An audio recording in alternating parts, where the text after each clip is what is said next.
नमस्कार दोस्तों, आज एक नए विषय पर चर्चा के लिए मैं फिर से आप लोगों के सामने हूँ। और आज की मेरी चर्चा का विषय है कि क्या ईश्वर ने हमें बनाया है या हमने ईश्वर को बनाया है। यानी कि ईश्वर क्या हमारी कल्पना का हिस्सा है।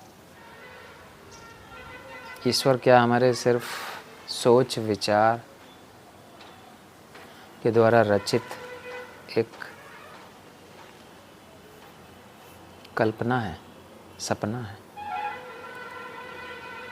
या सच में ही ईश्वर का अस्तित्व है और उसने हमें बनाया है। तो मेरे ख्याल से जीवन में अधिकतर लोग तो यही मानते हैं कि ईश्वर ने हमें रचा है, ईश्वर ने हमें बनाया है। और उनका उदाहरण ये रहता है कि जैसे कुम्हार घड़े को बनाता है, सुराही बनाता है, ग्लास बनाता है, दिए बनाता है। तो जैसे कुम्हार अलग अलग बर्तन बना लेता है, वैसे ही ईश्वर है जिसने इस सृष्टि को रचा है। अलग अलग ग्रह, उपग्रह, ब्रह्मांड की तमाम अलग अलग चीज़ें बनाई हैं उसने, हमें भी बनाया है। अलग अलग जीव जंतु, प्रजातियाँ, फूल पौधे, जो भी कुछ है सृष्टि में, वो सब ईश्वर द्वारा रचित है। और इस पर मेरे ख्याल से अधिकतर कह सकते हैं कि बस 99% तक लोग इसी पर विश्वास करते हैं कि ईश्वर ने ही ये पूरी सृष्टि बनाई है, ब्रह्मांड की रचना की, हम सबको बनाया है। लेकिन एक इसमें विषय ये भी आता है कि अगर ईश्वर ने हमें बनाया है तो ईश्वर हमें वैसा ही बनाता है जैसा कि वो खुद है, सर्वशक्तिमान। ऐसा कहा जाता है कि स्वर्ग में किसी चीज़ की कमी नहीं है। स्वर्ग मतलब एक आदर्श स्थिति जहाँ पे आपको बस सोचना है और वो चीज़ें वहाँ पे तुरंत आ जाती है। और ईश्वर स्वर्ग में ही रहता ही होगा। तो अगर ईश्वर स्वर्ग में रहता है, अगर वो सृष्टि को बनाता, तो निश्चित रूप से वो जैसा चारों तरफ का माहौल था उसके वैसा ही बनाता। लेकिन अगर हम अपने चारों तरफ का माहौल देखें तो यहाँ पे कितनी तरह की अव्यवस्थाएं हैं। भूख से पीड़ित लोग हैं, बीमारियों से पीड़ित लोग हैं, गरीबी, भूखमरी, कहीं युद्ध हो रहे हैं, कहीं इतने सारे अत्याचार हो रहे हैं, लोग चोरी कर रहे हैं, लोग रेप कर रहे हैं, लोग मर्डर कर रहे हैं, लोग आत्महत्याएं कर रहे हैं। मतलब यहाँ समस्याओं की कोई कमी ही नहीं है। चारों तरफ सिर्फ और सिर्फ समस्याएं हैं। और सभी है, ये सिर्फ आदमी के जीवन का हिस्सा नहीं है। जंगल में देखिए, हर एक जीव एक दूसरे के दुश्मन के तौर पे ही रह रहा है। शेर हिरन को खा रहा है, शेर बंदरों को मार रहा है, शेर बाकी जानवरों का शिकार कर रहा है। जंगल में तो जंगल राज ही है, वहाँ का क्या कहना। लेकिन हम अपनी ही बात कर लें पहले तो।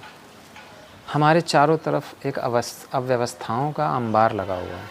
तो क्या अगर हम गंभीरता से इन चीज़ों पर विचार करें, मनन करें, तो क्या हम पाएंगे कि ईश्वर अगर हमें रचा है, ईश्वर ने सृष्टि बनाई है, हमें बनाया, तो क्या वो ऐसी सृष्टि की रचना करता जैसे हमें दिख रही है। और ये प्रश्न एक बार विवेकानंद ने भी उठाया था शुरुआत में। विवेकानंद को भी ये लगा था कि अगर ईश्वर ने हमारी रचना की है तो चारों तरफ इतनी, उनके पिताजी बचपन में ही ख़त्म हो गए थे, मर गए थे, तो उनके ऊपर भी समस्याओं का एक पूरा भार टूट पड़ा था। पूरे परिवार की जिम्मेदारी और बहुत समस्याओं से घिरे थे विवेकानंद। तो उनके मन में भी ये विचार उठा था कि ईश्वर है या नहीं।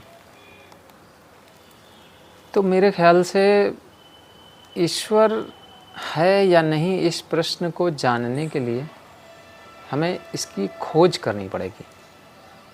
ईश्वर की खोज के बगैर अगर हमें सिर्फ विश्वास दिला दिया जाएगा कि ईश्वर है, तो शायद हम उस विश्वास को लेकर कहीं भी नहीं पहुंच पाते। विश्वास एक ऐसी अंधेरी कोठरी में हमें ले जाकर खड़ा कर देता है जिसके चारों तरफ हमें कहीं कोई न खिड़की न दरवाज़ा, कुछ नहीं दिखता। विश्वास अपने आप में ही एक क्लोज्ड सर्किट है। वहीं खोज जो है एक वैज्ञानिक तरीका है किसी भी चीज़ को जानने का, और बिना खोज के शायद हम कहीं नहीं पहुंच पाएंगे।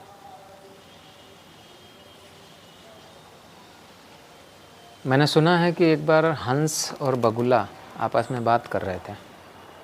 चर्चा हो रही थी उनके बीच में कि उनके यहाँ शास्त्रों में क्या क्या लिखा है। तो बगुले ने कहा कि हमारे यहाँ शास्त्रों में तो ये लिखा है कि जब स्वर्ग में बारिश होती है तो वहाँ पानी नहीं बरसता, मछलियाँ बरसती हैं। छोटी बड़ी हर तरह की स्वादिष्ट मछलियाँ बरसती हैं। और यहाँ जिस तरह की हमें मेहनत करनी पड़ती है, उनको उड़ना पड़ता है तालाब, जब एक ताल से दूसरे ताल, एक जलाशय से दूसरे जलाशय, वो मछलियों को पकड़ने के लिए उन्हें एक टांग पर घंटों खड़ा रहना पड़ता है, तब जहीं जाके उनके एक मछली मिलती है। तो यहाँ पे तो बहुत समस्या, एक मछली खोजना बड़ा मुश्किल है। वहाँ मछलियाँ बरस रही हैं स्वर्ग में, हर तरह की स्वादिष्ट से स्वादिष्ट मछलियाँ, और ऐसा उनके शास्त्रों में लिखा है। हंस ने बोला कि नहीं, हंस उससे असहमत हुआ। उसने कहा कि नहीं, ये ऐसी बातें तो हैं ही नहीं। हमारे यहाँ भी शास्त्र लिखे गए हैं, हमारे परम हंसों ने शास्त्र लिखे हैं, और उनमें तो ऐसा कहीं कोई जिक्र ही नहीं है। ये तो सिर्फ तुम्हारी कल्पनाओं का हिस्सा है। हमारे यहाँ भी शास्त्र लिखे हैं, हमने भी पढ़े हैं, और उनमें लिखा है कि स्वर्ग में जब बारिश होती है तो वहाँ खीर बरसती है, मीठी खीर, अद्भुत, स्वादिष्ट, और हमेशा बरसती रहती है। बगुला और हंस इस तरह से अपनी चर्चा में एक दूसरे का विरोध करते रहे। एक दूसरे का बोले कि नहीं, तुम्हारे शास्त्र गलत है। उसने कहा नहीं, तुम्हारे शास्त्र गलत है। हमने भी इसी तरह अपने शास्त्र रचे हैं। अगर हम इन पे गंभीरता से मनन और चिंतन करें तो देखेंगे कि हमारा स्वर्ग आखिर किसकी कृति है? हमारी ही तो कृति है। हमारे ही ऋषि मुनियों ने अपने स्वर्ग की कल्पना अगर की है, अगर है, तो वहाँ पे क्या बरसेगा? वहाँ पे हम अपनी ही इच्छाओं की तो पूर्ति करेंगे। हमारे स्वर्ग में कल्प वृक्ष है, जहाँ आप जो मन चाहे वो बस इच्छा करें और वो चीज़ें पूरी हो जाती हैं। हमारे स्वर्ग में इंद्र का दरबार है। उस दरबार में अलग अलग अप्सराएं हैं जो नृत्य करती रहती हैं हमेशा। मेनका, उर्वशी, रंभा, और ये सब हमेशा ही 16 साल की रहती हैं। इनकी उम्र कभी नहीं बढ़ती। ये बिल्कुल अपनी उम्र पर स्थिर हैं। 16 साल की हैं, सदियों से, युगों युगों से वो 16 ही साल की हैं और वहीं वो अटक गई हैं। ये हमारे स्वर्ग है। बिल्लियों का स्वर्ग होगा तो वहाँ क्या बरसेगा? चूहे बरसेंगे, और क्या बरस सकता है? चूहों, अगर बिल्लियों के शास्त्र, बिल्लियों के ऋषि मुनियों ने लिखे होंगे तो चूहे ही तो बरसाएंगे। हमारे शास्त्र में वो हैं, वो सारी चीज़ें हैं जो हम चाहते हैं, जो यहाँ हमें नहीं पूरी मिल रही हैं तो वहाँ पूरी कर रहे हैं उन चीज़ों को। तो मेरे ख्याल से स्वर्ग है या नरक की जो यातनाएं हैं, अगर हम बुरे कर्म करेंगे तो नरक में हमें गर्म तेल के कड़ाहों में उबाला जाएगा, जलाया जाएगा। ये कितना सच है, कितना झूठ है, ये खोज का विषय है। इन पर सिर्फ विश्वास कर लेने से शायद हमें वो आनंद नहीं मिलेगा। जो लोग भी विश्वास करते हैं, क्या वो सही में उस आनंद को महसूस करते हैं जो आनंद कृष्ण का है, जो आनंद बुद्ध का है, जो आनंद महावीर का है, जो आनंद कबीर का है, तुलसीदास जी का है। आध्यात्म की एक परम उपस्थिति, परम स्थिति है जो खोज के चरम बिंदु पर मिलती है। और खोज शुरू होती है संदेह से। अगर आप प्रारंभिक दौर में ही, अपने बचपन में ही चीज़ों को सिर्फ विश्वास के इर्द गिर्द ही बांध लेंगे और बस जैसा कि किसी ने कह दिया और बस हमने मान लिया, तो मेरा ख्याल है वो एक वैज्ञानिक चिंतन नहीं होगा। वैज्ञानिक चिंतन तो यही कहेगा कि हम पहले चीज़ों को जांचें, परखें, उनमें संदेह पैदा करें कि कोई चीज़ अगर ऐसी है तो क्यों है। तो वो जो विश्वास है, वो जो श्रद्धा है, जो प्रारंभिक दौर में ही हमें थमा दी गई है, हमें बता दी गई कि नहीं नहीं, इस पे संदेह करना ठीक नहीं है, और इस तरह से तो तुम ईश्वर के कोप का भाजन बनोगे, इस पर हमें संदेह करना चाहिए। और ईश्वर को हमें खोज का विषय बनाना चाहिए। मैं ये नहीं कह रहा हूँ कि ईश्वर नहीं है, मैं ये भी नहीं कह रहा हूँ कि ईश्वर है, क्योंकि किसी के भी कहने से हमारे जीवन में कोई बदलाहट नहीं होगी। हम चाहे ईश्वर हैं को माने, चाहे ईश्वर को ना माने, हम आस्तिक हों चाहे नास्तिक हों, इससे कोई फ़र्क नहीं पड़ेगा, क्योंकि ये दोनों ही मान्यताएं हैं, दोनों ही किसी दूसरे के विचार हैं जो हम पर थोप दिए गए हैं। हमारे जीवन में क्रांति तभी घटित होगी, हमारे जीवन में आनंद, संतोष, पीस ऑफ माइंड तभी आएगा जब हमें वो चीज़ पता चलेगी, जब हम अपने अंदर ईश्वर को महसूस करेंगे। अध्यात्म का जो परम उत्कर्ष है, जब तक हमें अपने अंदर घटित होता हुआ नहीं दिखेगा,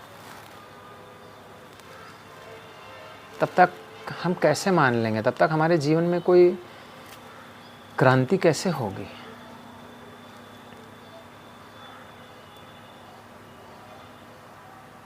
तो मेरे ख्याल से अगर हम इन चीज़ों को थोड़ा गहराई से अध्ययन करेंगे, मनन और चिंतन करेंगे, मेडिटेशन, योग अभ्यास कुछ करेंगे, जो भी पूजा पद्धति या जो भी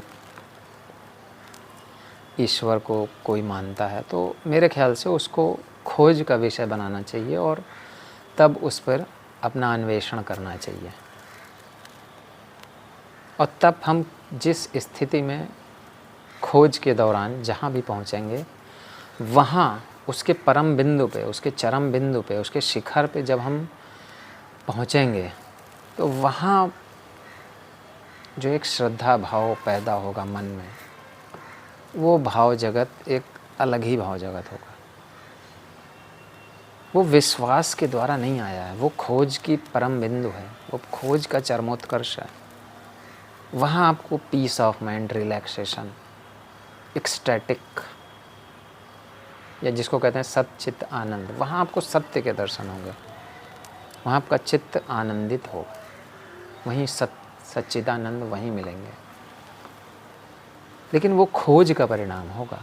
किसी को भी मिला, आप देख लीजिए, बुद्ध ने 14 साल तक जंगलों में जाके तप किया, तब मिला।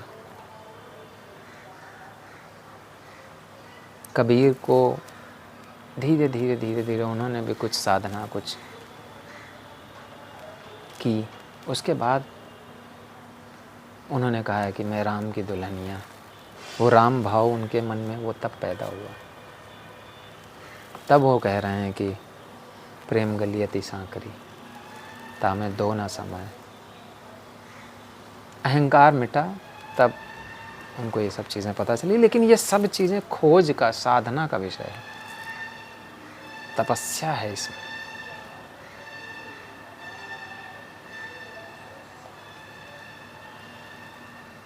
तो मेरी एक अपील है आप सभी लोगों से कि इन ईश्वर को एक खोज का विषय बनाएं और वहाँ से आगे बढ़ें, तो मेरा ख्याल है जीवन ज़्यादा संतोषपूर्ण और ज़्यादा शांति प्रिय ज़्यादा आनंददायक होगा।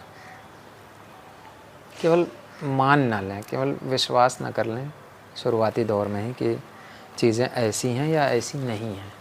दोनों ही चीज़ों पर, दोनों ही चीज़ों में संदेह रखें कि ईश्वर नहीं है तब भी संदेह से की दृष्टि से देखें, ईश्वर है तब भी संदेह की दृष्टि से देखें और खोजें। और फिर जहाँ भी पहुँचें वो आपकी खोज की सफलता होगी। बताइएगा वीडियो आप लोगों को कैसा लगा। धन्यवाद।